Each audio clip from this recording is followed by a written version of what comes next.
Lumbar vertebrae. The lumbar vertebrae from L1 to L5 are the largest and strongest of the infused vertebrae in the vertebral column because the amount of body weight supported by the vertebrae increases towards the inferior end of the backbone. Like the thoracic vertebrae, the lumbar progressively increase in size from superior to inferior. Lumbar vertebral body lack transverse foramina and of costal articular facet. They have large block-like bodies with kidney-shaped articular surfaces. So they lack most of the things of which we've been able to identify from the previous vertebrae, including the cervical and the thoracic. So they have no transverse foramina. They lack also as well the costal articular facet. The various projections of the lumbar vertebrae, such as arc, are short and relatively small, transverse process being relatively smaller and thinner. So majorly these transverse processes and other projections are for the attachment of the abdominal muscles and other muscles at the level of abdomen. So we have the lumbar vertebrae. Typical feature is right here.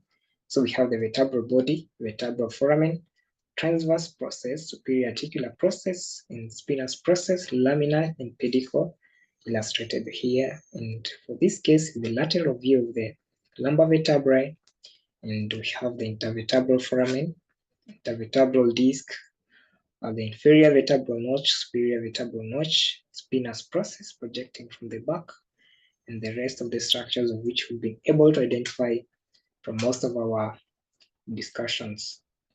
So this is the typical lumbar vertebrae, and we have L2.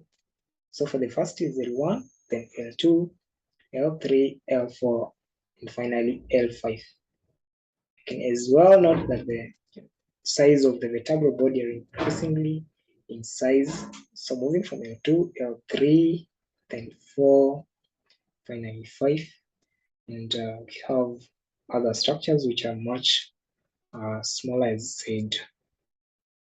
Spinous processes are hatchet-shaped, large, blunt, and more horizontally oriented.